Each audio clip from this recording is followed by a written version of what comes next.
Nous nous retrouvons pour Voile News dans le hall 2.1, spécialement dédié à l'équipement. Nous allons voir toute une série de produits, de nouveautés présentées cette année. Nous avons là sur le stand VDM une motorisation hybride. On part d'un moteur standard, là nous avons un moteur Vetus. Sur l'arbre de ce moteur est accouplé un moteur électrique qui assure trois fonctions. Ce moteur électrique, lorsqu'on est à la voile, travaille en hydroalternateur, c'est-à-dire recharge les batteries par la rotation de l'hélice, c'est la première fonction. La deuxième fonction, lorsqu'on est au moteur et qu'on embraye le moteur électrique, on recharge également son parc batterie. Et lorsqu'on n'a pas de moteur de propulsion thermique, là, on travaille directement sur le moteur électrique. On a environ l'équivalent d'un moteur de 10 chevaux et on peut espérer une vitesse entre 3 et 4 nœuds et une autonomie d'1h30 en propulsion électrique. Donc ce système s'adapte de façon, là nous l'avons sur une ligne d'arbre, il a son propre tableau de commande, on l'embraye ou on ne l'embraye pas, on peut également l'adapter sur les systèmes Z-Drive. Là nous avons le même moteur mais qui cette fois est installé sur une solution Z-Drive. Alors l'intérêt c'est de récupérer de l'énergie et de pouvoir également naviguer en propulsion électrique pour des entrées de port, pour aller sur des lieux de pêche et en cas de problème sur le moteur de propulsion principal. Nous avons là des moteurs électriques importés par la société Navicom, les moteurs Minn Kota, tout nouveau en France, qui sont adaptés à la mer et à la rivière. La différence, on la voit tout de suite, les blancs pour la mer, les noirs pour l'eau douce. Ces moteurs sont à même de propulser des bateaux de pêche, de propulser des annexes. À titre indicatif, un moteur comme celui-ci peut propulser une annexe à 4 nœuds, disons entre 3 et 5 nœuds, avec une autonomie de 4 heures et une batterie de l'ordre de 100 ampères-heure. Donc c'est vraiment le moteur qui peut remplacer le petit moteur thermique. Bien entendu, il faut penser recharger les batteries, mais le gros intérêt, aucune pollution, aucun bruit et un fonctionnement sûr, un démarrage sans problème. Donc différentes solutions, différentes puissances sont proposées. On trouve ces moteurs qui sont vraiment dédiés au tableau arrière pour les annexes et pour les bateaux de pêche. On trouve également des moteurs qui se montent à l'étrave des bateaux pour les bateaux de pêche pour se déplacer sur les lieux de pêche pour éviter de faire du bruit. Le groupe Navico qui représente la marque Simrad importe en avant-première au Salon de Paris un tout nouveau concept de radar, le radar Broadband HD, qui présente plusieurs particularités. La première, c'est d'avoir une émission en continu et non en pulsion. Cette émission continue n'est absolument pas nocive pour les personnes, donc on peut être très près de l'antenne sans risque. Le deuxième avantage de cette technologie, c'est de ne pas avoir d'angle mort autour du bateau. Un radar traditionnel à une trentaine de mètres, là on a une vue vraiment autour du bateau, ça c'est le deuxième point important. Et le troisième point de cette technologie HD, c'est d'avoir une excellente discrimination d'image lorsqu'on a deux bateaux très proches et pouvoir voir deux bateaux et non pas un grand bateau. Ce sont les particularités intéressantes de cette nouvelle technologie. Nous avons là deux images. À droite, une image d'un radar traditionnel où on voit la zone d'ombre autour du bateau. Et à gauche, la nouvelle technologie broadband où nous n'avons pas de zone d'ombre autour du bateau et également une bonne discrimination des cibles puisque les bateaux sont bien séparés les uns des autres. Ce vélo assistance électrique présenté sur le stand ACA Sillage Diffusion a la particularité d'être pliant. Il y a un point intéressant sur un bateau, on peut le ranger aisément dans une housse.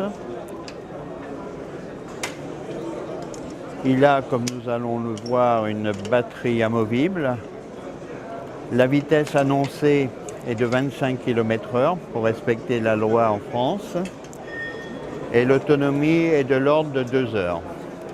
Donc nous l'avons plié. Pour le replier, l'opération inverse, rapide.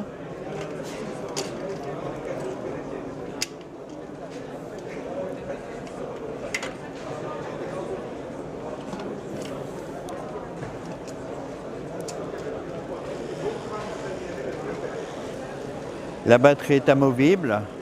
Pour ôter la batterie, on enlève la selle. Donc la batterie est retirée. Là, on peut la mettre sur son chargeur. 3 heures de recharge et on peut repartir pour environ 2 heures d'utilisation ou 50 km. En utilisation normale, nous avons un vélo avec un dérailleur, avec un système de freinage dans le moyeu à l'arrière, système de freinage traditionnel à l'avant. Sur le guidon, on trouve un petit indicateur qui nous donne l'état de la batterie, qui permet de savoir combien il nous reste environ de kilomètres d'assistance électrique. La manivelle électrique n'est pas un produit nouveau sur le marché, mais la particularité de celle-ci, qu'elle est fabriquée en carbone, donc on a pu réduire le poids de l'ordre de 25 à 30%. Cette manivelle a une puissance importante puisqu'elle possède un moteur de 500 watts et peut actionner un winch à 80 tours par minute. Elle s'adapte sur tous les winches du marché. Classimo présente une toute nouvelle gamme d'électronique marine, Avanci. Un des appareils que nous avons, c'est un lecteur GPS. Ce lecteur GPS a la particularité d'être très convivial du point de vue utilisation, avec un écran qui rappelle toutes les fonctions. Il utilise la cartographie CIMAP. Il peut recevoir en option un sondeur, recevoir également en option un AIS, et il est compatible avec toute l'instrumentation, y compris des autres marques, en NMEA 2000 et NMEA 183. L'antenne GPS est interne, mais on a toujours la possibilité pour une utilisation à l'intérieur d'un bateau de brancher une antenne extérieure. Pour une installation extérieure, on a besoin de ranger l'appareil. On a un système de fixation extrêmement rapide sur une glissière, avec la particularité de pouvoir monter également l'appareil à l'envers pour le positionner sur un plafond. Rotation sur 180 degrés, voire fois 160 degrés d'ailleurs, et un blocage dans la position désirée. La gamme Avanci est complétée par une série d'instrumentation pour la voile, dans laquelle nous trouvons à ce jour un anémogirouette, un sondeur, un multifonction qui rappelle l'ensemble des possibilités, et également à l'étude un anémogirouette analogique. Pour compléter sa gamme, NKE propose 2 produits orientés régate, voire course au large, et bateaux de grande croisière. Tout d'abord, un écran Wi-Fi qui répète toutes les fonctions de la centrale, de la partie vent, la partie carte et toutes les informations présentes sur le bus NKE. Un deuxième produit, beaucoup plus régate, est là pour répondre aux besoins des navigateurs qui recherchent une information extrêmement précise sur la vitesse du vent. Il se présente sous la forme d'un boîtier noir. Cette black box prend en compte toutes les informations du bateau, la vitesse du bateau, la déformation de la coque, du mât, l'influence des vagues sur la coque, et on déduit la vitesse réelle du vent. La société MPI, installée dans le Loir-et-Cher, a fait de sa spécialité tout l'équipement de accastillage inox, avec la particularité de réaliser à la demande, sur mesure, et de sortir des produits qui s'adaptent à tout type de bateau. Nous avons là le Face Install, qui est un système qu'on installe sur un balcon et qui peut recevoir différents accessoires du système porte-canne, porte-par-battage, ligne de pêche, etc. On peut l'installer aussi bien sur un balcon incliné qu'un balcon droit, et quel que soit le diamètre des tubes.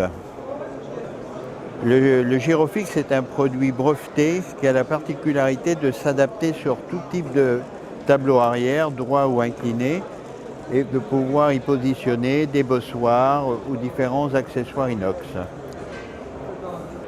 Okay. Chez Vion, nous avons une centrale météo complète qui reprend toutes les fonctions vent et température sur un écran unique avec une liaison sans fil avec l'aérien Anemo Girouette. Cette centrale peut être interfacée sur un micro-ordinateur où on retrouve toutes les données.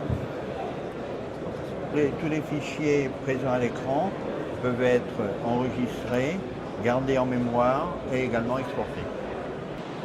L'Iridium que nous voyons ici sur le stand Nauticom est le seul téléphone à avoir une couverture mondiale. L'avantage de ce tout dernier modèle est sa compacité. Il a également le kit data directement intégré. Pour le relier à un micro-ordinateur, il suffit d'une prise USB et d'un câble. Son antenne est également télescopique pour avoir de meilleures portées en fonction Iridium.